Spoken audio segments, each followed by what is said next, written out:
Sudah 3 tahun saya simpan ini sendiri. Rasanya kalau saya ceritakan sekarang, orang bakal anggap saya cuma paranoid atau gila. Tapi saya tahu apa yang saya dengar, dan saya tahu apa yang saya lihat semalam.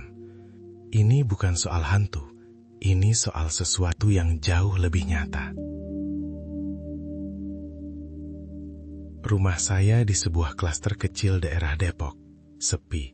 Tipikal perumahan yang kalau sudah jam 11 malam, cuma ada suara jangkrik dan sesekali motor tukang nasi goreng lewat.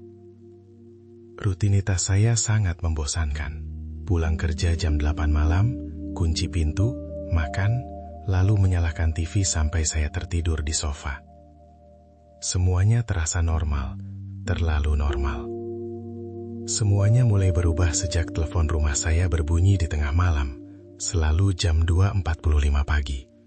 Telepon kabel tua, bukan handphone. Awalnya saya pikir itu cuma teror iseng, tapi suara di seberang sana itu bukan suara orang asing. Setiap saya angkat, yang terdengar cuma suara napas yang berat, sedikit tersedak, persis seperti irama napas saya kalau sedang tidur lelap. Saya mulai memperhatikan Pak RT yang tinggal tepat di depan rumah. Orangnya sopan, sering menyapa, bahkan sering berbagi hantaran makanan. Tapi anehnya, setiap kali telepon itu berbunyi di jam 2 pagi, saya melihat gorden rumahnya sedikit bergeser. Lewat celah jendela, saya bisa melihat dia berdiri di sana, diam, memegang gagang telepon. Dia tidak bicara, dia cuma berdiri menatap ke arah rumah saya, mendengarkan saya melalui telepon itu. Semalam telepon itu bunyi lagi. Kali ini saya tidak angkat.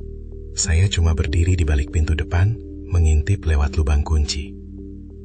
Pak RT keluar dari rumahnya, membawa sebuah buku catatan kecil. Dia berhenti tepat di depan pagar saya, menuliskan sesuatu, lalu tersenyum lebar ke arah lubang kunci pintu saya. Dia tahu saya ada di sana. Dia tahu saya sedang ketakutan. Yang membuat saya tidak bisa tidur sekarang bukan karena dia. Tadi pagi, saat dia berangkat kerja, saya memberanikan diri masuk ke teras rumahnya dan melihat catatan yang dia jatuhkan. Isinya bukan angka atau daftar warga, isinya adalah durasi tidur saya setiap malam, lengkap dengan catatan kapan saya mengigau. Dan di bagian paling bawah tertulis, "Terima kasih sudah menelponku lagi tadi malam." Saya sadar sekarang, selama ini bukan dia yang menelpon saya, tapi telepon dari dalam kamar saya yang selalu menghubungi rumahnya setiap kali saya memejamkan mata.